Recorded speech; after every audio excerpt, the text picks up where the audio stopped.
आरो बे फालिथायनि असिलायैनो दिनैनि जि गेवलां मेल हाबाफारि बे हाबाफारिखौ सामलायबाय थानाय मानगोनां मासिगिरि दिनैनि बे गेवलां मेलाव मेल बेखेवगिरि महरै बाहागो लानो हानाय थाइजौगुरि गुदि फरायसालिनि मानगोनां लेङाइ फोरोंगिरि सार फैमाल बसुमतारी आरो दिनैनि बे हाबाफारियावनो थांखिजानाय बुंथिगिरि महरै बाहागो लाफैनो हानाय बिबि किसान कलेजनि मानगोनां एसिस्टेन्ट प्रफेसार मेम डक्टर लक्ष्मी बसुमतारी आरो लोगोसे जोंहा जर'खा आलासि महरै बाहागो लाफैनो हादों जोंनि सालबारि जिल्ला बिसानि मानगोनां आफादगिरि सार बिजय बसुमतारी आरो बे हाबाफारियाव बाहागो लाफैनो हानाय थाइजौगुरि गामि आफादनिनो मानगोनां आफादगिरि गाहाय नेहाथारि थाइजौगुरि आइजो आफादनि मानगोनां आफादगिरि नेहाथारि अनसायारि आरज हान्जानि मानगोनां आफादगिरि गाहाय नेहाथारि आरो बाहागो लाबावनो हादों फुंबिलि एम इ स्कुलनि मानगोनां फोरोंगिरि सार आरो गामिनि जोंहा गाहाय दौरि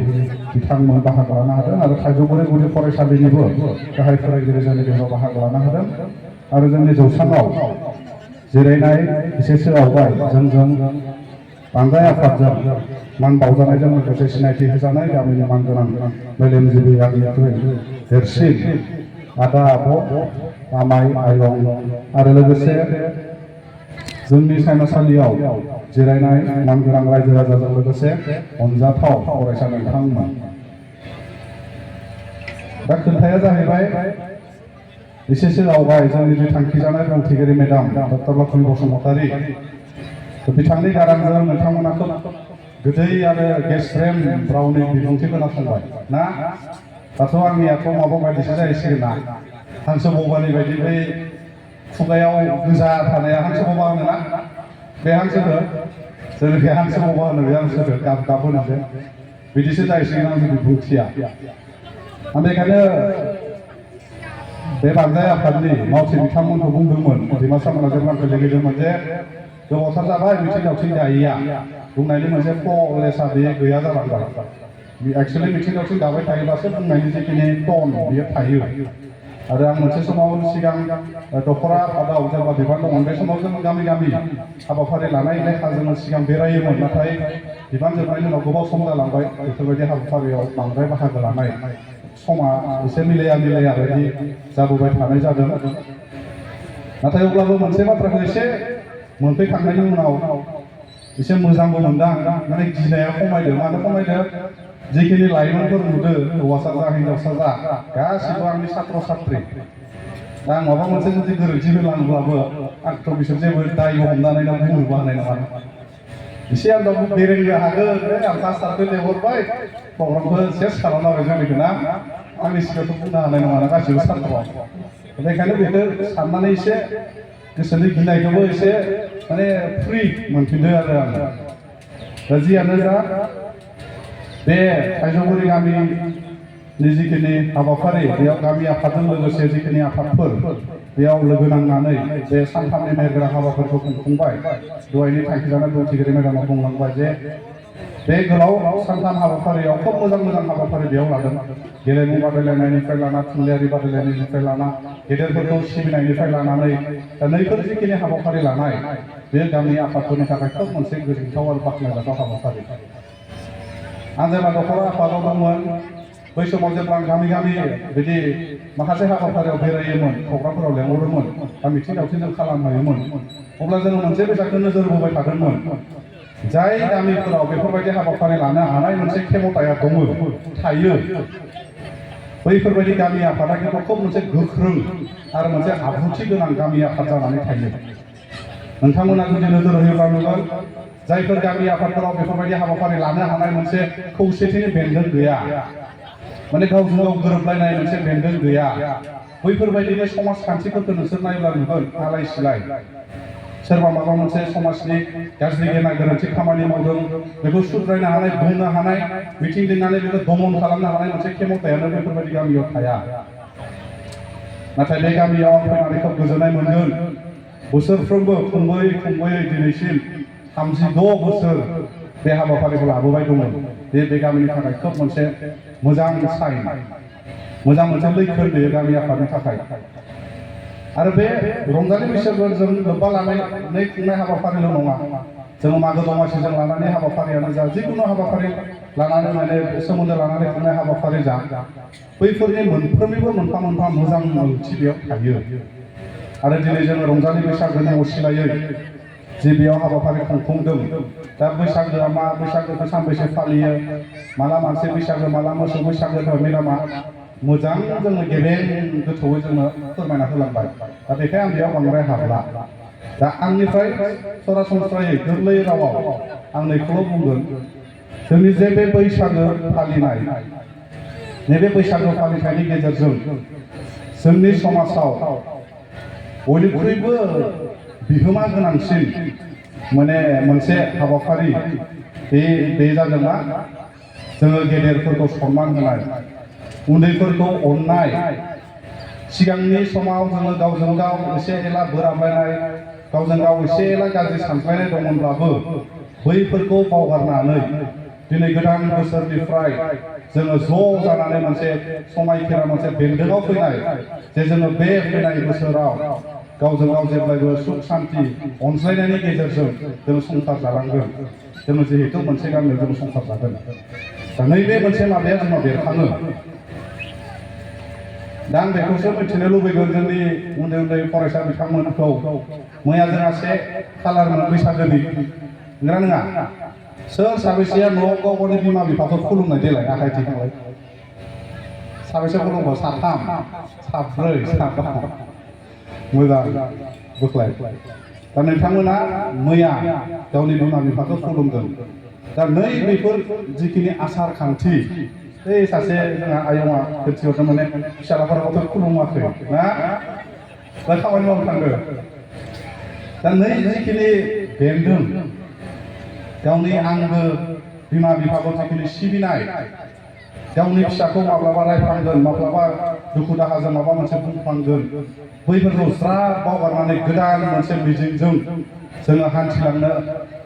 साननाय जि राहा लामा बेयो नैबे समनिफ्राय जोंहा स्टार्ट जायो दा बेखायनो जोङो बेयाव बे 7 दिनाव जोङो गासैबो बेसादफोरखौ लानानै जोङो बेखौ खुङो जेरै दाउ ना हांसोनिबो जोंहा दङ सानसे सान मोसौनि जोंहा दङ सैमानिबो दंबावो जोंहा नंगौना नङा बैफोरखौ जोङो मानो बुंदों जे बैफोरखौ लानानै जिहेतु बर' समाजा एंगारनो हायै सोमोन्दो आरो बर' न'खर होनना बुंनाय लोगो लोगोनो बेफोर बेसादा जोङो सरजाबनानै थायो दाउ हांसो अमा फिसिनायनिफ्राय लानानै संसार जानायाव बेफोर जोंनि बर' समाजनि एंगारनो हायै मोनफा मोनफा इलिमेन्टस थादेरसा दा बेखाय जोङो नैबे बोसोराव बेखौ सिबिनाय बेखौ अननायनि गुबै जाहोनानो जादों जे जोङो फैबाय थानाय समाव जेब्लायबो सुख शान्ति गोजोन माने न'खर जोङो दालांगोन गावजों गाव एना एनिखौ जोङो नागारगोन दा बेयावहाय आङो बांद्राय गोलाव आरो बिबुंथियाव लाखिनाय नङा दा बेफोरबायदि मागोनि बैसागोनि प्रग्राम जायोबा सिगां समावथ' रंजानाय जायो मानाय जायो मोनसे एकदमबारे बरिं मोनसे हाबाफारि बे थाथारगोन आरो माने मोनसे प्रग्रामाव ना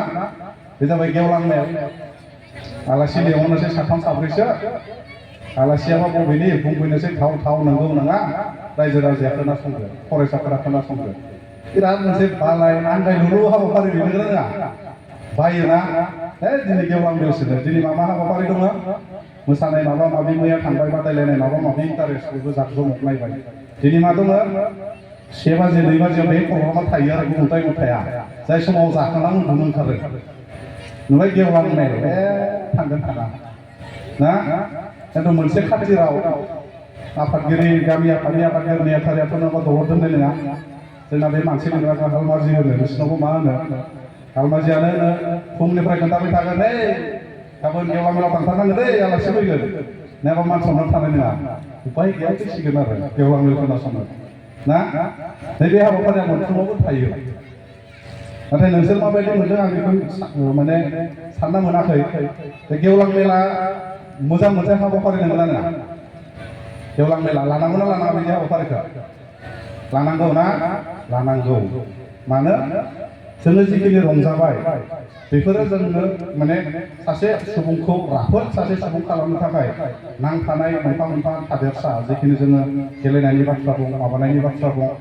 नाथाय बैफोरजों लोगोसे जोंनि समाज बेबस्थाखौ मोजां खालामनोब्ला जोंनि इयुन जोलैखौ राफोद जों जुदि खालामलांनोब्ला जोंनि गेजेराव सावरायज्लायनाय जानांगोन आं दिनै बेखौ स्पिच होननानै बुंनाय नङा बिबुंथि बुंनाय नङा जोङो सावरायज्लायनाय मोनसे हाबाफारि जोङो लानांगोन जोंनि गेजेराव मा माने माबा नुजाथिदों ना गाज्रि मोनसे थासारि नुजाथिदों जों बेफोरखौ सावरायनांगोन आरो सावरायनानै जों समाधानाव फैनो हानाय मोनसे बेबस्था जोङो खालामना लानांगोन दा मेल बेखेवगिरि बिथाङा मोनसे बाथ्रा फोरमायग्रोखादों जे बे गामियाव जौ जुवा ना आरो बे जुमाय फाननाय जि कालचार हारिमु होननानै बुङो जोंनिया नैबेखौ बेयाव मोना जों बन्द खालामदों बे आरो बेनिफ्राय आरो मोजांसिन बाथ्रा खोनासंबावनो हयथ' जोंहा गैलिया खोब मोजां मोनसे बाथ्रा आरो बुंबाबो जे गुबुन धोरोमबो लानो मोनाखै सब बाथौ ब्रह्मबो गैया मोनसेल' धोरोमाव दा बियो गामि आफादनि थाखाय खोब मोनसे मोजां मोनसे साइन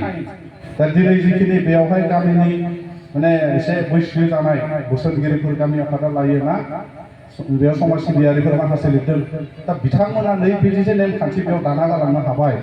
बेयो आरो जुग जुग नेक्स्ट जेनेरेसन बेनि उननि जेनेरेसन बिथांमोना बेखौ फल' खालामलांबाय थासिगोन बिथांमोना मोनसे लामा मोनसे दानस्रांनानै होबाय जे बे लामाजों हान्थिनांगौ आरो जोंनि इयुन जोलैफोराबो बे लामाजोंनो उनाव हान्थिनो थाखाय बिथांमोना थियारि जासिगोन बे गामि आफादनि थाखाय खोब मोनसे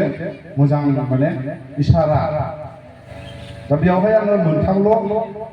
माबानि सायाव आङो बुंगोन एसे जिहेतु फरायसाफोर थाबाय फरायसाफोरा माबोरै जाफुंसार जायो बेनि सोमोन्दै बैसागोबाबो रंजानायबाबो एसे बेयाव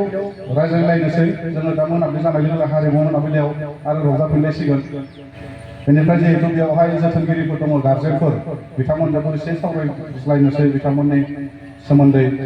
उनावहाय जोंहा समाजखान्थि समाज बेबस्था दा बे मोनथाम आयदानि सायावल' आङो सुंद' बिबुंथि लाखिगोन बांद्राय गोलाव बिबुंथि लाखिया मानो होनब्ला आथिखालि जोङो दहाय मेडामा बुंबायना एआइनि जुग टेक्न'लजिनि जुग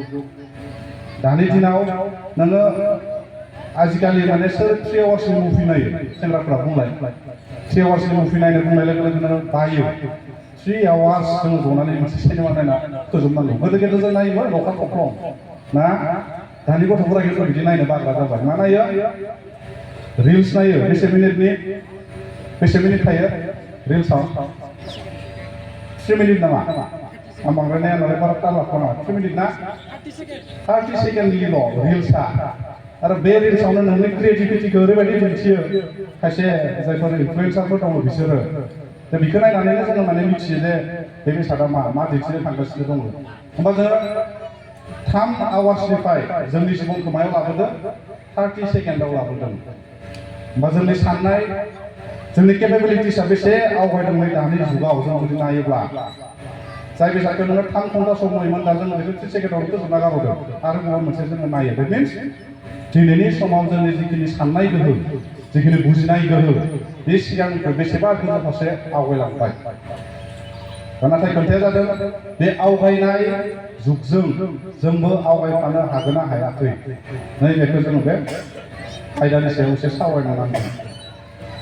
दा बेयाव जों जुदि नायोब्ला जिहेतु फरायसाफोरबो थाबाय दंबायो बेयाव बरायजाबाय जोंहा फार्स्ट एम ए हल्डार जोंहा दैमासा ना बसुमतारी आंनिनो फरायसा आं दिनै गोग्गानाय मोनदों जे बिथाङा बे गामिनिफ्राय गिबि एम ए माने उथ्रिसारनो हानाय सासे फरायसा आरो आङो मोननो हाबाय बे आंनि थाखायबो गोग्गानाय बाथ्रा आङो गाबोन सबनाया कलेज फरायब्ला बुंबायनोसै नङा नङा आरो जिखिनि फरायसाफोर बेयाव फरायजादों फ्राय बिए पास जानायाथ' जोंनि कलेजनि गोजाखा आरो जोंहा उन्दै ओइचएस जिनि फरायजाबाय साफ्रोमनिसिमबो आंनिफ्राय कंग्रेचुलेसन्स उननि समाव जाहाथे मोजां मोनसे माने जिउ राहा दानायाव जाफुंसार जायो आं बेखौ जेब्लायबो आफा आनान गसाइनि सेराव आर'ज गाबो दा जों जुदि फरायसाफोरनि जौगानायखौ जों जुदि सावरायग्रोयोब्ला जोङो मिथियो जे बयबो लेक्सारगिरिफोरा बुङो जे मोजां स्टुडेन्ट जानांगौ मोजां फरायनांगौ ना ओरै खालामनांगौ आं बेफोरखौ बांद्राय गोलाव आरो बुंनो साना आं बेयाव गिबि मोनसे नाम्बारखौ लागोन आङो बेवहाय जे फरायसाया जुदि जाफुंसार जानांगौब्ला बे फरायसानाव फार्स्ट जोंना थानो नांगोन डेडिकेसन गावखौ बावसोमनो हानाय